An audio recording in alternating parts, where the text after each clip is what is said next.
Magandang umaga, ang bilis ng panahon, September 1 na pala. Ang aga nga gumising ni Jowa dahil may pasok pa siya. At eto, nadatnan ko, busy na naman sa computer. Pasuklay-suklay lang yan pero ang dami nang iniisip yarn. Hirap talaga magsuklay kapag buhok kabayo. Sabi nga ni Jowa, tikman ko daw yung kape niya. Milo pala na may kanin. Ganito lang ang routine ko araw-araw. Gumagawa ng ice water. Dahil sa sobrang init nga ng panahon, nakakadami ako ng benta.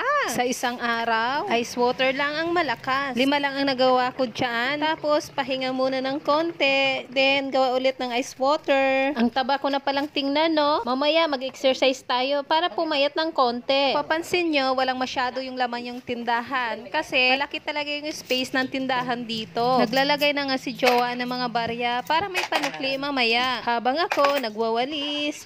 Kunting-kunting linis. Tapos, napagod konti. Pahinga naman. At itong bag ni Jowa, pakalat-kalat kung saan nilalagay. Kaloka. Binibilang ko nga kung may nawawala ba. Charot. Tinitingnan ko kung ano pang dapat i-display sa aming munting store. Tapos na nga maglinis ang lola nyo, kaya't naghanap na makakain. Ayan, kumuha ng Chucky. Wow, Chucky. Yaman. Kapag nakakaluwag-luwag, mag-Chucky. Charot lang yan. Actually, first time lang namin bumili ng ganyang kalaking Chucky. Alam nyo naman, medyo kamahalan. Ninanamnam ko nga ang sarap ng Chucky. Pero bakit lasang panis? Sinabi ko nga kay Jowa, tikman mo nga, parang lasang panis. Pero hindi naman daw. At papasok na nga si Jowa. Yun lang, hanggang sa muli.